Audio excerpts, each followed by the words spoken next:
very much. Bit of a random introduction, but I like it. It's good. This doesn't fit on here.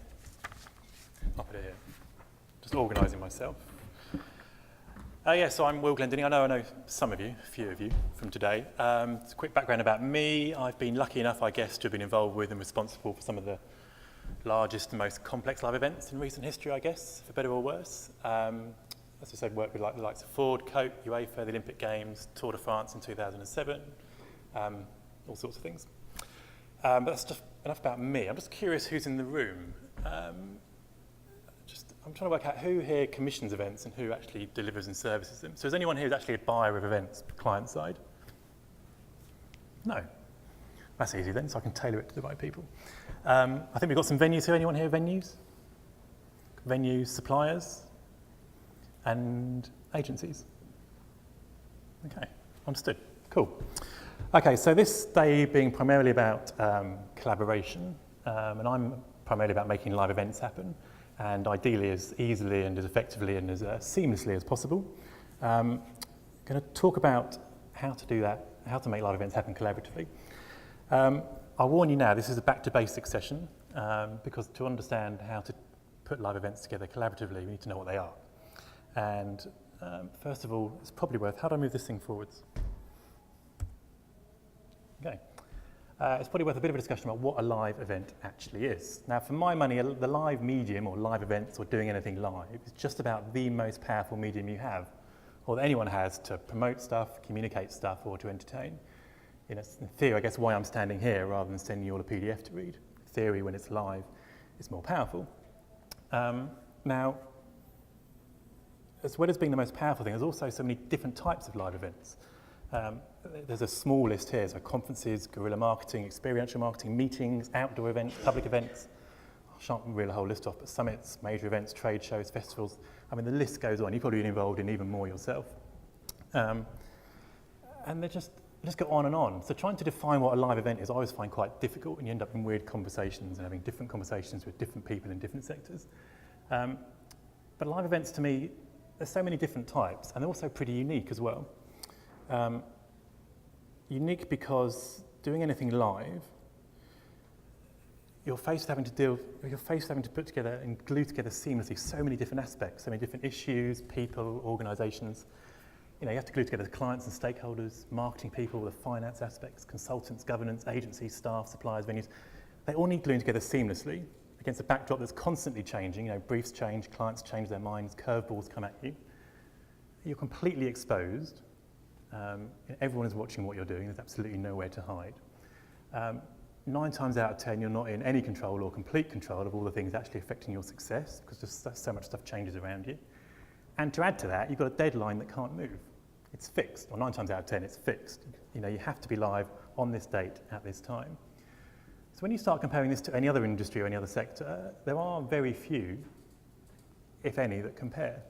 There are occasionally comparisons to sort of live TV, but even with live TV, you've got the luxury of breaking away to another camera shot or to a still or to a VT. So they're pretty unique. In fact, you may have other ideas, but the only sectors I've ever found any comparison to is sort of the military and emergency services. It has to happen at this time. You're not in complete control. Stuff's changing around you, but you have to deliver. You can't not deliver. And we'll come back to the whole emergency service and military thing later because it's quite relevant. So despite there being sort of so many types of live events, and which deal with all these different things and these unique circumstances, I do kind of hold a view, mildly controversial perhaps, that all live events are actually the same, or pretty similar at least.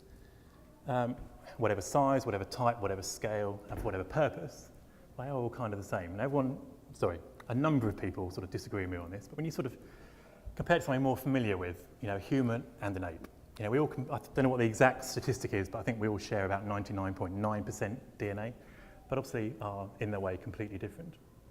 And live events are no different really when you start breaking them down, looking at their anatomy. And the reason they're so similar comes down to 2 words, content and context, in my view. So content of a live event is the purpose of a live event. So if we're doing a conference, it's the person's view on stage. If you're at a sporting event, it's the participants, the athletes, the rules they abide by. and all the participants. If you're looking at a concert, for example, it's going to be the musician and the performance, that's the content. If it's a public art project, it's the art and the performers. So the content is the purpose of a live event. The context are all the issues and requirements to actually make a live event happen. So the production aspect, the technical aspects, marketing, finance, communication, PR, all these things that actually deliver the content. So content is the purpose of the event. The contextual issues, in my view, are all the issues and requirements that actually deliver that content. So when you start looking at live events like this, you can start to see how they're all quite similar. So the content of every live event is pretty different, but the contextual issues tend to be very similar. You know, they need delivering, they've got production, logistics aspects. And you start looking at it a bit more, and you start to realise that the content of a live event is clearly the most important part of a live event, because it's the point, it's why we're here, it's why we're doing the thing, it's the most important part of an event. But it's also the smallest part of an event when it comes to delivery. You've got the content is why we're here, and the contextual issues are just so much bigger than the content, which is why, in my view, that most live events are actually pretty similar. Anyway, how does this actually help us collaborate and produce better live events? In order to collaborate effectively, and I think we're a bit confused this morning what collaboration actually means, because I mean we all collaborate to make things happen. So whether we're doing stuff just in our own agencies or our own organisations, or actually bringing different companies together, collaboration works best when there are two things in place. There needs to be leadership and structure. You don't have to have leadership and structure. I'm sure we've all been there where various companies, organisations and groups have come together, not always by choice, sometimes it's just thrown at you. And you end up with this kind of smorgasbord of different organisations trying to do their own thing, which is madness, because everyone's trying to head to the same end result. You've got this deadline, you've got the thing we're trying to deliver on that date. Yet without the leadership and structure, everyone kind of does their own thing, which is madness. If we take an event, for example, that, I'll come back to that because it comes relevant later on. But in order to actually lead, you need structure. For there to be structure, you need to understand the anatomy of an event. And it's always amazed me that despite live events being so similar, how they go about getting produced varies so wildly.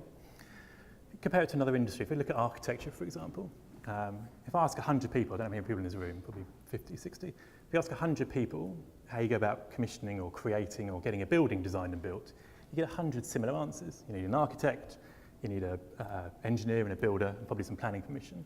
You get broadly the same answer. Ask 100 people how you go about producing a live event, you get pretty much 100 completely different answers. Sometimes it's led by content, sometimes it's led by ego, sometimes it's led by money, sometimes it's led by whoever shouts loudest. There's no kind of standard structure or set way of doing things. Which means when you've got people coming together, trying to collaborate, if everyone's got their own approach and their own systems and their own agendas and egos, you end up in a bit of a mess. Without wishing to be critical, look at an event we're probably all involved with, the Olympics, for example. You've got the construction industry, you've got the event industry, you've got politics, you've got PR people, you've got the sports sector, you've got the entertainment sector, all with completely different ways of doing things, all trying to work together with completely different approaches and completely different practices. And you end up in this whirlpool of different people trying to talk to each other, and you end up with committees on committees on committees on committees, trying to simplify things, but actually complicating things, trying to work out what the hell everyone's actually trying to do. Anyway, so recognising the problem, how do we actually sort out leadership and structure of live events so we can collaborate better? Just whiz on. Again, my view is, well, it's probably not my view, and everyone's view, all live events, doesn't matter what it is, have their roots in theatre. Whatever you're doing, whether you're speaking on stage or whether it's a sports event, whether it's public art, whatever it is, it's fundamentally a piece of theatre. You've got an audience watching something, and you've got something happening on a stage or an arena or in some way, shape or form. If that's not happening, it's not a live event, frankly. Now, live events have been around, I've done a limited research, but live events have been around, as far as I can tell, from about 3,500 BC. There were hieroglyphics in some pyramid somewhere showing theatrical performances. I think they were religious rituals, but they were still theatrical performances. So this is an art form or discipline that's been around for, 5,500 years. Yet, so many of these theatrical performances or live events happen, it still amazes me that it's so chaotic all the time. So if you consider that all live events are actually a theatrical performance, let's look at what actually is required to make a theatrical performance happening. You have 4 key roles, really. You've got a producer, someone who's going to lead the thing and make the damn thing happen. They're going to drive it forwards, maintain the vision, sort out the money, convince everyone it's a good idea, deal with the flack. They're driving the thing forward. They're responsible for making sure the thing happens. So that's our first role. Our second role is a director. Someone's in charge of the content, so making sure the actors are doing their thing, that the script's fantastic, or making sure the choreography is amazing, or the music's sorted. They're in charge of the content, making sure that the show is amazing or has creative integrity or whatever else. Thirdly, the thing needs delivering, so it's going to be a technical director or production manager, or the title's irrelevant, but someone who's going to physically deliver all the requirements. And fourthly and finally, there's normally someone front of house dealing with all the logistics, ticketing, catering, welfare, hospitality, that whole thing. So there's 4 key roles. Someone who's going to produce it, a director, technical or production manager, and the logistics role. Almost every theatrical performance has this. Now, when you come out of a theatre and start doing these theatrical performances anywhere else, whether it's experiential marketing or a sports event or whatever else, this whole structure kind of gets a bit lost in sort of agency language, in different organisations, different semantics and all the rest of it. And as I said earlier, live events can be driven by content or ego or whatever else. But in order for collaboration to be effective and people to work together, this core structure needs to exist. So let's just look at what I mean when it comes to live events generally. And again, you don't have to have these 4 key roles, but I can guarantee you, if I walk into somewhere and people are working long hours or are frustrated or there's cost overruns or whatever other frustration, 9 times out of 10, it's because this structure doesn't exist in some way, shape or form. So for any live event, I always make sure, we'll come on to where these people come from, but you need these 4 people, or 4 roles. Someone needs to lead the damn thing. Someone needs to be responsible for delivering the live event. And the experience they need is contextual experience. They don't necessarily have to be compos mentis or competent in the content of the event, because this person is responsible for making sure this damn thing happens. If they do understand the content, that's fantastic and it's a bonus, but it's the contextual issues that are going to get you over the line and get the damn thing delivered. So you need someone to produce it, lead it, and they need contextual experience. Secondly, someone's got to be in charge of the content. Now, again, they don't necessarily have to have contextual experience, that's what the rest of the team's for, but they need to understand the content. So if it's a brand event, it might be a brand manager from the brand, it might be a creative director of some agency. If it's a sporting event, it's probably the competition director. If it's a concert, it's probably going to be the artist, frankly. But someone who's got the time and the authority to make decisions and take responsibility needs to be in charge of the content. Thirdly, the terminology is irrelevant here, but someone, whether it's a production manager or technical director or call it what you want, someone's got to be leading on the technical delivery side and be responsible for it. And finally, and again, they need the contextual experience because again, they have to deliver within the context, in the venue, in the circumstances, and the budget levels you're dealing with. And again, the 4th role, often overlooked until quite last, for some bizarre reason, is the logistics lead, so catering, welfare, accommodation, accreditation, ticketing, and all that other good stuff. And again, it's important they have the right contextual experience. Now, any live event, I don't care whether it's tiny or massive like the Olympics, ideally, you need this core structure in place. And these 4 roles can be 4 different people, or they can be the same person. On small events, I've done all 4 myself, for example, if it's a really small event. But importantly, it's a person, it's not people. So if you've got a committee trying to produce, or a committee trying to sort the content out, or a committee doing the technical side, or a committee leading on logistics, you're going to end up in a mess. And there will be long hours, frustration, complexity, cost overruns, and all the rest of it. They can have thousands of people reporting into them, but you need the individuals taking responsibility and accountability for everything that's happening. Now, on larger events, it's probably impossible for 4 people. So where events can sort of break down into individual different events, or sub-events even. So you might have a festival with different stages, or you might have, a conference with different breakouts, or you might have, who knows what. But you might have lots of groups of these 4 people managing each of the different sub-events. But what's important is making sure that you look at any part of the event, which one person is doing the producing, which one person is in charge of the content, which one person is in charge of technical and logistics. And again, I've not done any scientific research, but pretty much every time I walk into an organisation or walk into somewhere and there's all these concerns and all the things we're familiar with, like long hours and frustration and people pulling their hair out, it's because this isn't set up correctly. Now these people, where do they come from? So if you've got the luxury of having complete autonomy from a client and you're the only agency and all the rest of it, then of course you can set this up from scratch and it's all easy. But it doesn't have to be from one organisation. You might have one person from the client body, you might have one person in an agency, someone else could be a consultant or a freelancer. It doesn't really matter where they come from. You might even have an organising committee that have all these people in it. It doesn't really matter where they come from, but someone needs to be identified and put in these 4 key roles. And the reason I say they're people, if we refer back to the other industry I was comparing it to, so the military or the emergency services, there's a reason they have individuals, not groups, in key command roles. You know, there's a reason an army only goes to battle with a single commander, because that single commander is in charge and can make decisions like that. You have a deadline, things are changing. That's why you need single points of responsibility. So that structure is quite important. Now, that alone isn't quite enough.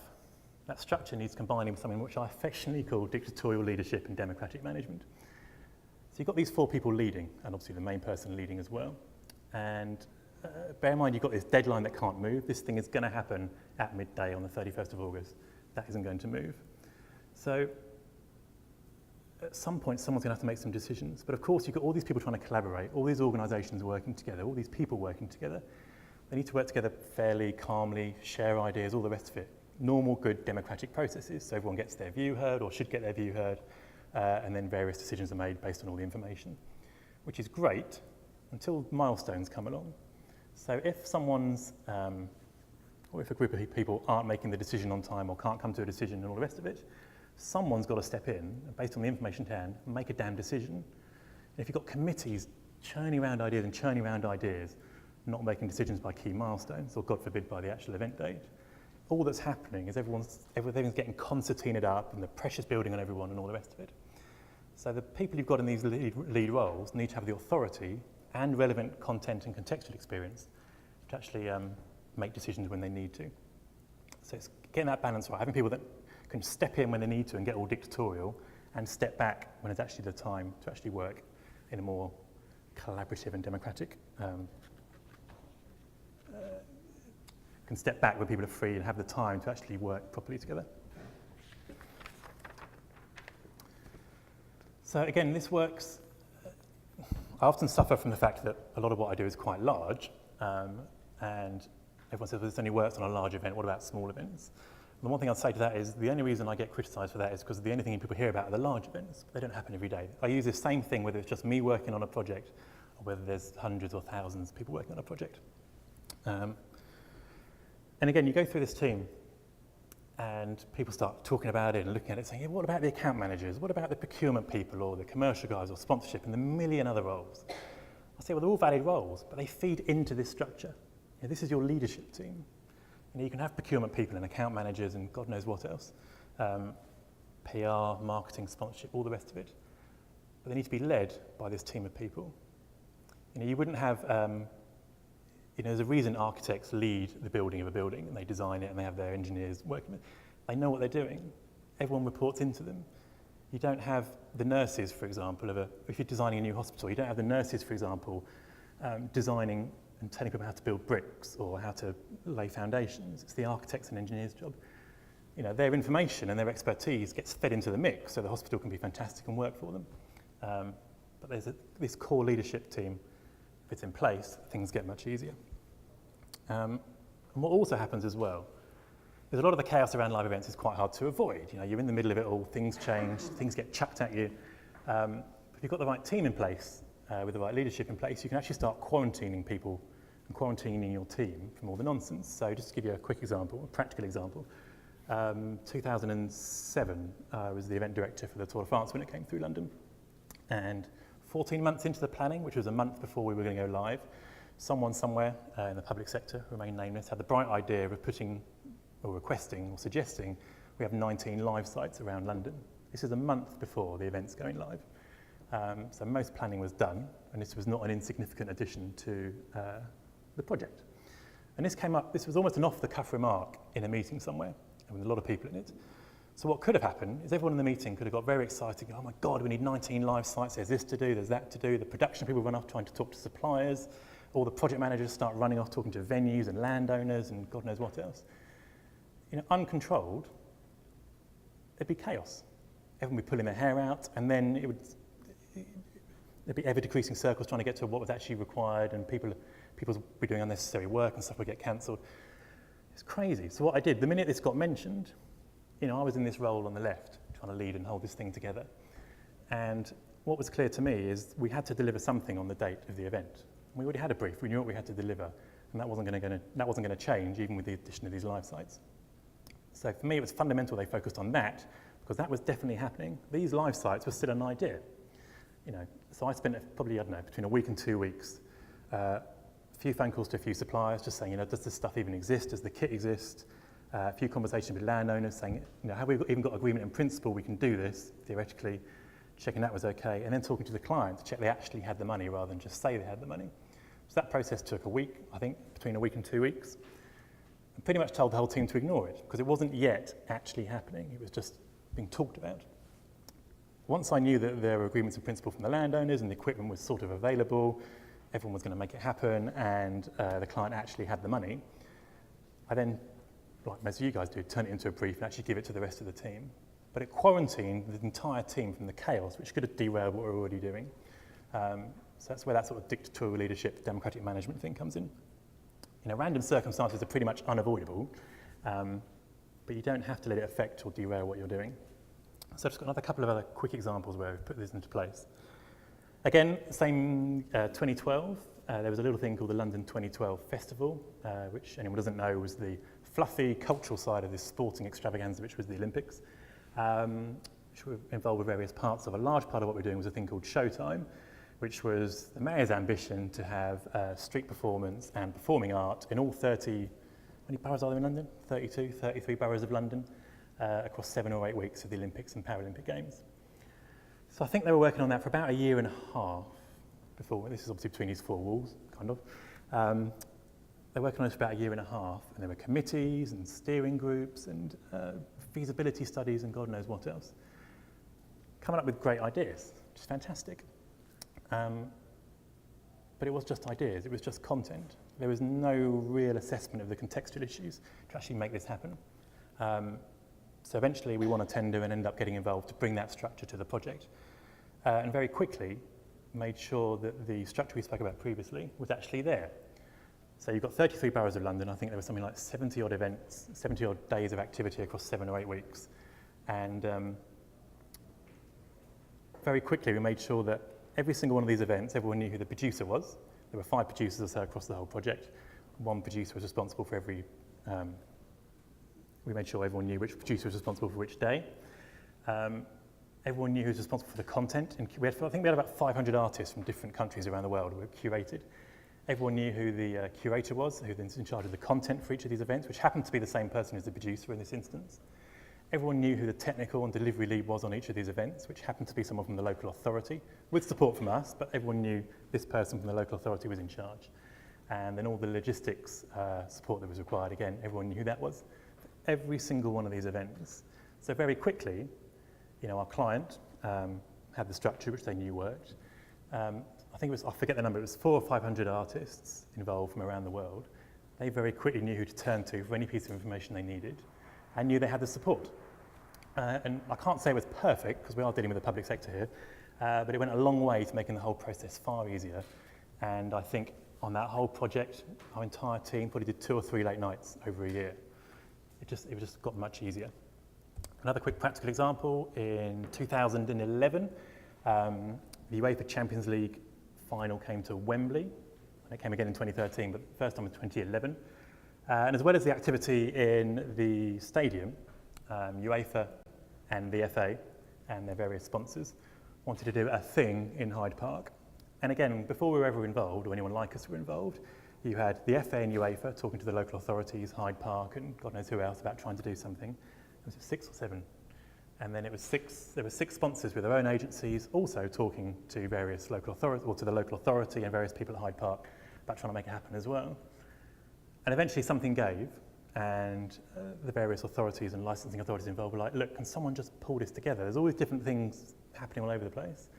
But no one's got a clue what it is. Sony's trying to do their thing. Heineken were trying, I think I was talking to Roy about it, but Heineken were trying to do their thing. All have their own agencies, all perfectly competent, but all running off in different directions. So we were brought in, again, to bring some structure. So there was the overall festival, if you like, which we put that structure into. So the actual, how it was staged, how it was run, had a clear director. Someone was in charge of the content, making sure the overall look and feel was fine. Someone was in charge of all the technical delivery and liaising with all the authorities, and someone was in charge of all the logistics and operations for the overall event. And then that gave all the individual agencies who were doing their own thing within this festival clear lines of responsibility. So they had their own structures, which worked for them, I guess. But there was an overall structure that they knew, they understood, and it worked. They had a framework to work within. They had common sense people to talk to, and importantly, all the local authorities and our various clients and stakeholders involved knew how it was all going to be glued together. And again, can't say it was perfect because of just the nature of the people involved, but it got much easier and much simpler. That's just two examples. So if we've got time, I can probably give you more. So this sort of thing is what I and my company Allium spend quite a lot of time doing, just helping people, organisations sort of come together and work together. I guess is why I got asked to come and talk about collaboration. But whatever we do, whoever we're doing it for, regardless of the type, location, scale, or other complications, there's always three things we focus on. So the first thing is actually do one thing well. These events where you've got so many different stakeholders and so many different egos and so many different budget pots, you can soon find that a live event is trying to become all things to all people, and it ends up becoming nothing to anyone. And again, this is where you need this clear direction, leadership and vision, because someone needs to drive the damn thing forwards and make sure some creative integrity is maintained. It's far better to do one thing and be amazing than do loads of things and be average, is my view. No needless suffering. Again, with the amount of people involved, I'm sure we've all been there, working the long hours, dealing with things at high risk, budget overruns, frustrations, and God knows what else that we've all had to lose sleepless nights over. By and large, it is completely unnecessary. With the exception of one project, which will remain nameless, in the last 8 or 9 years, I think I've done 3 late nights. It's just unnecessary, but it only works if you get the structure right. So, and if you've got everyone focusing on what they should be doing and what they're good at, rather than firefighting problems, you're far more likely to have something that's amazing, because that's what they're focusing on, rather than sorting out problems. And my final point, before I leave you and take any questions, is leave people feeling moved. Live events, as I said, are the most powerful medium you have to communicate, to promote, or to entertain. And frankly, if you're not going to move people, what is the point? Thank you very much.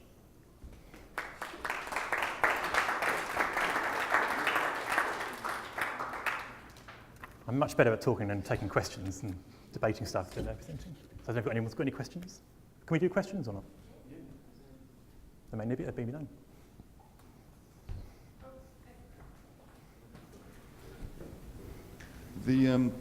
You mentioned about the content lead and the producer could be the same person. Could be. Would you say there's a sort of rule of thumb in events get to a certain size and that's not a good idea, or is there no? I think it entirely depends. If you've got, celebrity comes into it as well. If you're Gary Barlow and you're trying to put on some Jubilee type thing, you would argue whether he was actually producer anyway, but he's the one driving it forward publicly, and he is the one notioning anyway, driving forward the content. So I think it just depends. I don't know if it matters actually, as long as you know who it is, someone's got someone to turn to. Where it goes wrong is if you've got someone leading it, a committee leading it, and this was the committee. It's like, who do I bloody turn to for a decision? You never get a decision, which is a large problem on lots of larger events, and a hindrance almost, because you can never find anyone taking any responsibility for anything. And you spend all your time trying to find a compromised position based on all the answers you get. So I don't know if it's a matter of scale. I just think it's a matter of knowing who it is. Could be one person doing it all. Just depends.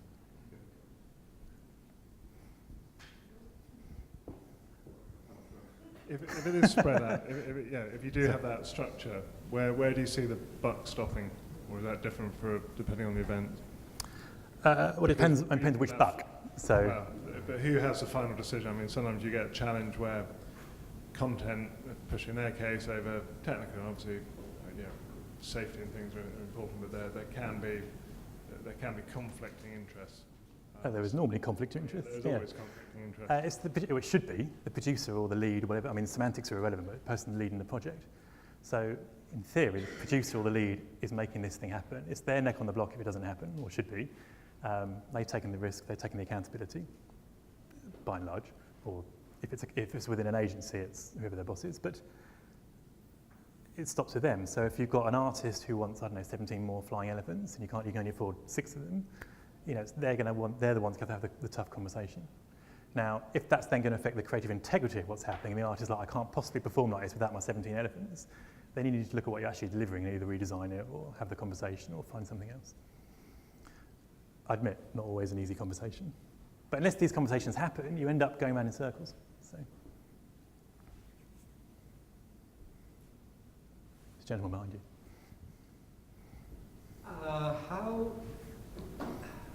How critical, or what do you have to say about the tools you need to manage a project like this? The tools? Like project management, online project management. Another one of my pet subjects. I mean, it does depend on the project, the stakeholder and the clients involved. My own view on all of these live events, or any live event, is it comes down to a balance of competency and process. I think I mentioned in the other session, I actually do some lectures at UCL. I actually lecture on their project management MBA or some course like that, because they're fascinated about how live events happen with lack of prints too and with lack of all the rest of it. And I keep making the point, no amount of project management software or process can make that decision like that. It's quite often you get to this point where you have to make a judgment call. So my overarching answer is you need a balance between some kind of process and audit trail and having the people in place that can make decisions when they need to quickly with the right content and contextual experience. As to tools, I think that entirely depends on the project. Personally, I can only talk about me, I've never run a project with a schedule that's larger than a sheet of A3 paper, because frankly no one's going to read it. Now there could be contractors and suppliers and groups of people beneath that might have very complicated spreadsheets, but our role is event management. If you're running the Olympics, for example, it's a ridiculous example, but it's the biggest one we all know. I'm not going to go and tell a construction company how to build a stadium. I just know it needs to be finished on this date and I can get in this date. They're the dates I need to know. I need to know that they're using whatever software they're needing, but that's their area of expertise. All I'm doing is combining these different disciplines, industries and sectors. So I'm not going to start telling them how to manage their own work. Opinions vary. We have some clients that insist on using Microsoft Project. We spend more time post-rationalizing it than using it. It just depends. It's my view. But I get different answers from different people. I've never had any specific tools for project managing events. It tends to be the right people. Excel. That's it. I don't know if that's the answer you wanted. Well, I'm a bit sort of handicapped because I come out of the offshore oil and gas industry, and I can't imagine how you can run big projects like this without, Microsoft Project or whatever it's called, but an online project management tools which provides you with the information to know exactly at all times where you are without, having committees or reports or whatever. No, I get it, and it's a conversation we have with many people, but things move so quickly. And again, you will get different answers from it, because I know some people that love the whole sort of project management software world and really get off on it and, have whole teams working on it. Maybe it's just the circumstance of what I've been involved with, but things move so quickly. So if you suddenly, take the Tour de France example where I mentioned suddenly someone decided to add 17 live sites. The event's in a month's time. By the time, if you actually looked at all the different things involved in doing that, you could spend a week doing a project management charge. It's just not feasible, which means you just need to make sure you've got the right people in the right place at the right time. So in that case, we knew the local authorities because they were involved anyway. We knew they had the right people. We knew the contractors. We knew they could deliver like that. They had the reputation. They were the right people. And we had the right management staff making sure it was happening. So they could spot things going wrong rather than making sure everyone was doing what they should be doing. There is much more of a reliance on contractors to use that same project, for example, when we started working on that project, I think the government had been planning it for 2 years already, and we walked in to a Microsoft project spreadsheet plan, project plan, call it what you want. I mean, you couldn't print it out. I mean, it was pages and pages and pages and pages of stuff. And the level of detail they'd gone on to, like, for example, we had, I don't know, there were 10 pedestrian bridges, for example. They'd gone, rather than just order the pedestrian bridge being on the schedule, it was literally, where's the scaffolding coming from? How is it being fixed into the ground? When was the ground survey happening?